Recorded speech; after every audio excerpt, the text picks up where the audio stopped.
पतित पावन यात्रा इसीलिए कि महाप्रभु स्वयं लीला करते हैं, अपने भक्तों के जितने भी जाने अनजाने किए हुए पातक हैं उन सभी को पावन करने हैं, तो उन सभी को मिटाने हैं। महाप्रभु का एक क्षेत्र ही इतना विशिष्ट है कि यहाँ पर कोई भी आता है तो वह सालोक्य, सामीप्य, सारूप्य, साष्टि एवं सायुज्य मुक्ति को पा जाता है। एकदा यम इस क्षेत्र में पधारते हैं और वो देखते हैं कि काक, एक कौवा जो रोहिण कुंड में डुबकी लगाकर निकलता है और सायुज्य मुक्ति को प्राप्त कर जाता है, अर्थात काक चतुर्भुज हो जाता है। उसे देखकर यम विचलित हो जाते हैं, परेशान हो जाते हैं और वे महाप्रभु से कहते हैं कि अगर इसी प्रकार यहाँ आए हुए हर एक व्यक्ति को आप मुक्ति प्रदान करते रहेंगे, सालोक्य अर्थात धाम या लोक जैसे वैकुंठ या गोलोक निवास की मुक्ति, सामीप्य अर्थात भगवान के निकट रहने का सौभाग्य, प्रिय रूप में, सखी रूप में, सखा रूप में, भक्त रूप में, ठीक उसी प्रकार जिस तरह से इन भक्तों को हम देख रहे हैं, अपने आप को देख रहे हैं,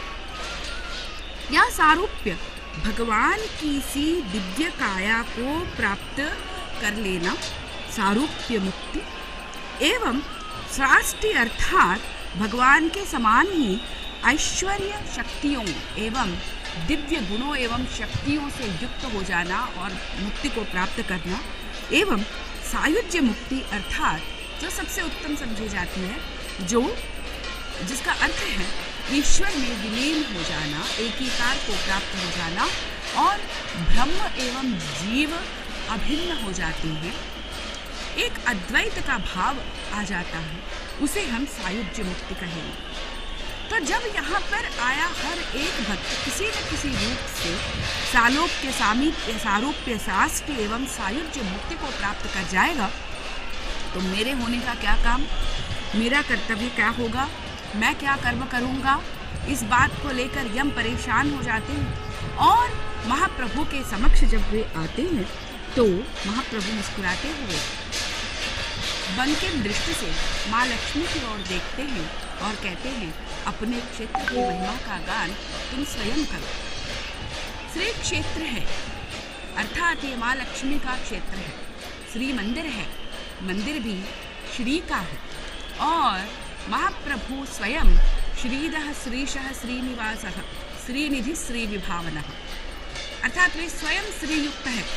जिनके हृदय में श्री का वास है, जे स्वयं श्रीयुक्त है। और जब वे श्रीयुक्त हो जाते हैं तब सबसे अधिक हर्षित प्रफुल्लित होते हैं। इसीलिए अहर्निश किसी न किसी रूप में वो श्री से युक्त होते हैं, श्री के साथ होते हैं। अतः उन्होंने कहा कि हे श्री, तुम स्वयं अपने इस क्षेत्र की महिमा का बखान करो। तब महालक्ष्मी मुस्कुराते हुए कहती है कि हे हेमराज, ये शंख क्षेत्र है। इस शंख क्षेत्र के तृतीय आवर्त में मेरी आद्या शक्ति का निवास है और वो आद्या शक्ति कोई और नहीं बल्कि माँ विमला है, जिन्हें हम महाप्रभु, जिनका मंदिर महाप्रभु के मंदिर के पास ही है। और माँ विमला का माँ लक्ष्मी के साथ निबिड़ संपर्क महाप्रभु जगन्नाथ संस्कृति में दिखाया गया। हेरा पंचमी के दिन माँ लक्ष्मी माँ विमला से सलाह मशवरा कर जाती हैं कि किस तरह से वो अपने प्रभु को वापस लेकर आएंगी या अपने मोहपाश में बांध लेंगी। महाप्रभु